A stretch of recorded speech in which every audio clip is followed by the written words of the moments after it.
nggak punya waktu lagi kan gitu ya. Kemudian ya berangkat ke masjid, naik mobil kan gitu ya. Sehingga relatif kaki kita tidak pernah digerakkan.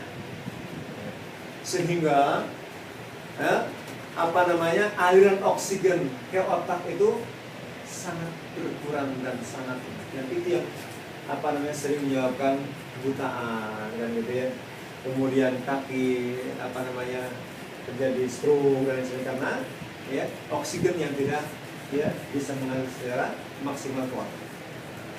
Oleh karena itu gaya hidup orang-orang Korea ini perlu dicuri juga Pak ya. Sering jalan kaki kayak gitu ya.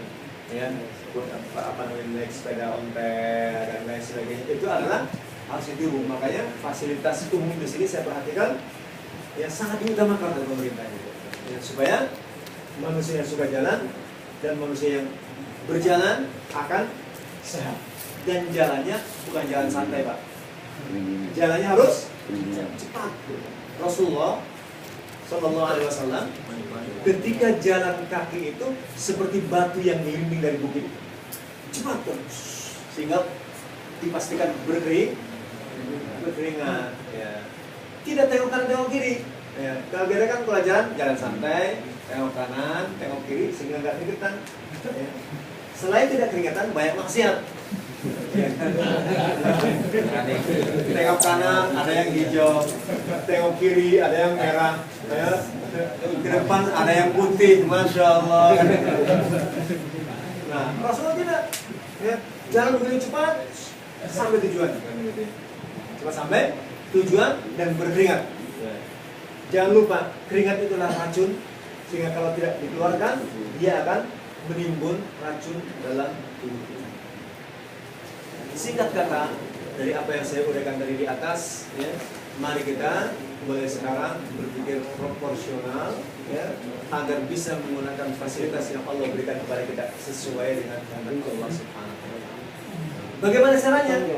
Ya, jangan sampai ada uang yang kita gunakan untuk hal-hal yang membuat Allah murka kepada kita. Iya kan? Sudah dikasih uang sama Allah, kemudian kita gunakan uang tersebut untuk aktivitas yang membuat Allah murka. Kira-kira kalau Allah itu adalah manusia, mungkinkah Allah masih terus memberikan kepada kita uang tersebut? Berikutnya, tidak mungkin. Untungnya Allah itu bukan manusia, walaupun kita selalu maksiat, tapi tetap masih dikasih makan lagi, kasih duit lagi, maksiat terus, duit terus dari Allah Subhanahu. Itu adalah Rahman Rahim dari Allah Subhanahu. Sudah berbagai macam kemaksiatan ya, yang dilakukan oleh hambanya, Allah tetap menunggu ya. Innallaha yabsutu yadahu bil laili liyatuba musii'un nahar. Sungguhnya Allah membentangkan kedua tangannya pada malam hari untuk menunggu taubat orang-orang yang bermaksiat pada siang hari.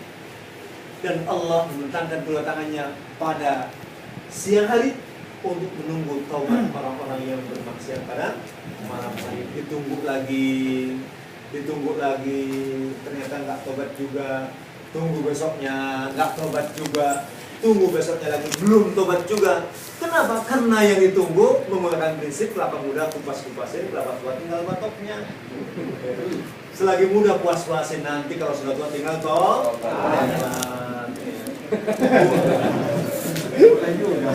bukankah kalau sudah tobat itu semuanya putih bersih hapus kata dosanya? Iya, setuju, benar sekali itu ya.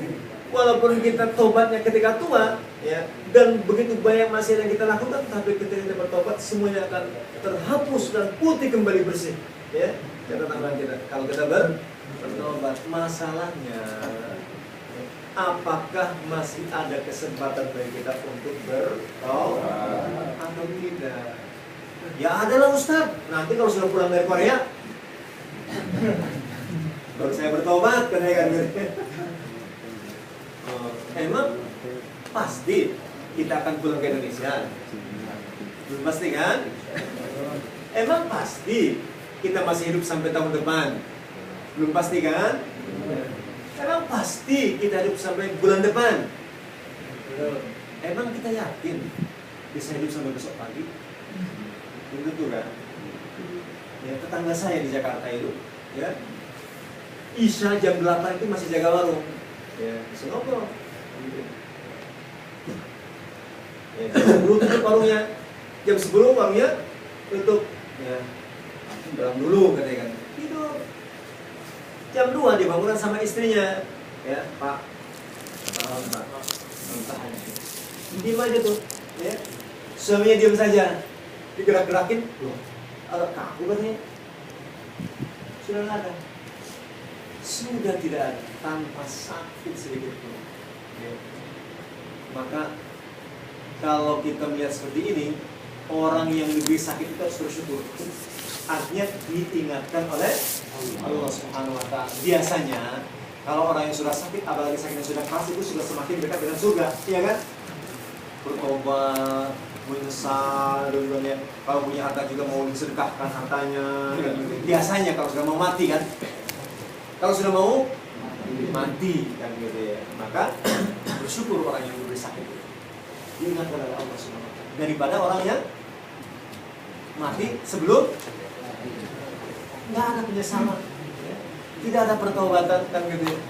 Tahu-tahu, nah, emang ada orang yang mati nggak sakit ya banyak ya, tadi tidur langsung mati. Ada lagi, ya. Kalau tidur langsung mati kan wajar, ya. Karena tidur itu adalah mati kecil, ya. Tidur itu adalah mati kecil, kemudian langsung mati besar saja. Jadi tidak, ya, sengaja berolahraga. Seperti suaminya Angelina sama Mbak Adi Masaid ya. Ya, sengaja dia rutin olahraga supaya sehat. Ternyata main bulu tangkis, olahraga, mati. Masya Allah, orang nyari sehat kok jadi mati sih Pak. Ya, begitu, mati itu bukan rahasia kita. Mati itu adalah rahasia Allah Subhanahu wa Ta'ala. Maka mumpung masih ada kesempatan untuk bertaubat, segera kita bertaubat. Apalagi sudah disediakan musola, luar biasa. Sudah disediakan musola, ya, sering-seringlah ke musola. Karena musola itu ruangan yang dipenuhi oleh malaikat. Insya Allah berkah. Insya Allah berkah. Ya. Suasana sholat di dalam musola beda dengan suasana sholat di dalam rumah. Karena di musola banyak malaikat yang mendoakan kita. Ya, kalau di rumah, ya, apalagi kalau rumah kita banyak gambarnya, ya, nggak mau masuk itu malaikat, kan begitu. Gambarnya macam-macam kan gitu ya. Oh, gambar kayak gini dipasang? Iya Ustaz, perlu kalendernya katanya kan gitu ya. Perempuan-perempuan yang tidak berpakaian gitu ya, dipasang dalam rumah. Ya. Rumah-rumah yang ada gambar-gambar seperti itu, ya, tidak akan dimasuki oleh malaikat. Enak dong Ustaz, nggak mati-mati. Dianggapnya malaikat Israel yang nggak bisa masuk. Padahal rumah yang nggak dimasuki malaikat itu adalah, ya, apa namanya, malaikat yang tidak mau masuk rumah yang ada gambarnya itu bukan malaikat, ya, Israel, malaikat rahmat yang tugasnya membawa rahmat, membagi-bagi rahmat kayak gitu. Itu tidak mau masuk ke dalam rumah yang ada gambarnya. Kalau malaikat Israel, jangan ada satu gambar, ya. Walau dengan gambar pun tetap malaikat Israel tetap masuk. Maka, ya, diusahakan ya, sering-sering datang ke musola, ya, meramaikan musola dan sholat jamaah di musola. Insya Allah pahalanya 27 kali, 20 derajat dibandingkan dengan sholat sendiri. Kenapa? Ya, karena kalau orang yang sholat jamaah di musola itu nanti ada qobliyahnya, ada zikirnya, ada baqiyahnya, ada kita jawab, adanya kita dapat pahala, dapat syafaat, dan seterusnya. Itu adalah keistimewaan musola. Makanya saya bersyukur ketika pada hari ini akan diresmikan. Jadi ketika kita dapat gaji harus segera kita alokasikan. Mana yang kita depositokan untuk istri dan anak kita, mana yang kita siapkan untuk bekal kita menemui Allah Subhanahu wa Ta'ala. Jangan sampai ketika ajal sudah tenggorokan kita baru mau bersedekah ya. Pada saat dimana tidak berguna lagi ya. Jangan sampai ketika ajal sudah tenggorokan kita baru mau bertaubat. Pada saat taubat sudah tidak lagi ada manfaatnya ya.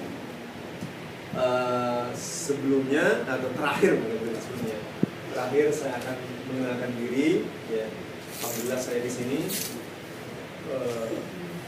datang ke Korea tanggal 31 Juli 30 Juli dari Indonesia sampai Korea 31 pagi dari, dan insya Allah akan pulang ke Indonesia lagi tanggal 30 besok tanggal 30 besok ya. Sebenarnya saya senang dengan suasana Korea ini ya, bisa bertemu dengan banyak jamaah kan gitu ya.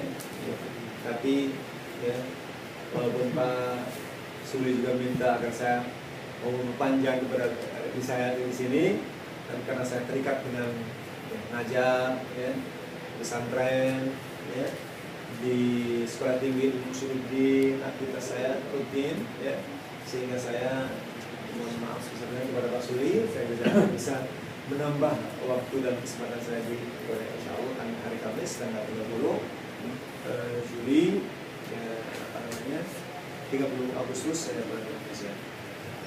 Aktivitas sehari-hari ya, saya ngajar di pesantren Husnul Fatimah Kuningan, Jawa Barat ya.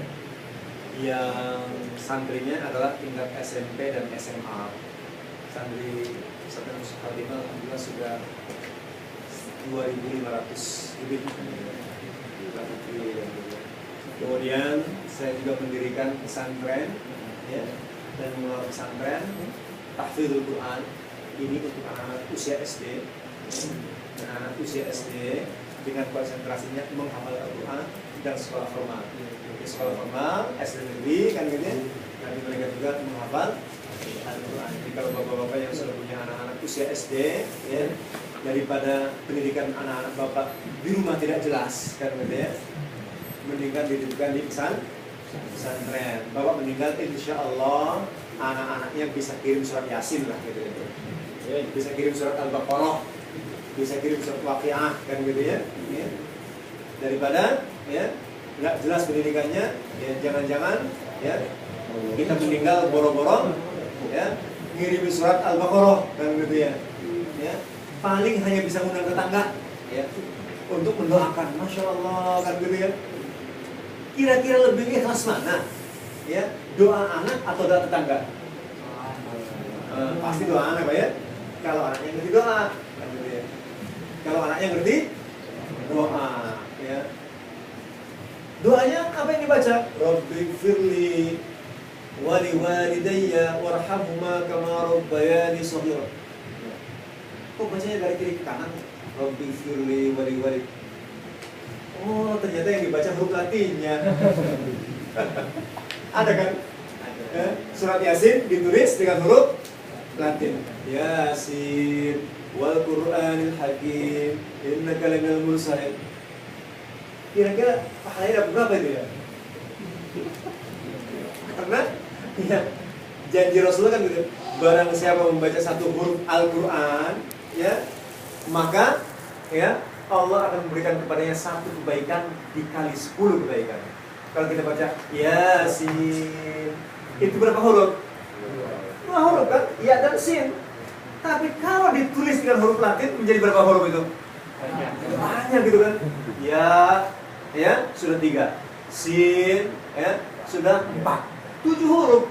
Berapa yang dihitung? Maka ya saya mengimbau kalau bapak-bapak yang sudah punya anak usia SD ya, silahkan dititipkan untuk pesantren kami untuk pesantren di sana kan gitu ya. Saya ya alhamdulillah anak saya yang sampai saat ini baru 8 orang. Baru 8 anak saya ya. Semuanya di pesantren ya. Padahal saya, kata orang ustad, istri saya juga kata orang ustazah gitu kan ya. Ustad, ustazah orang tuanya.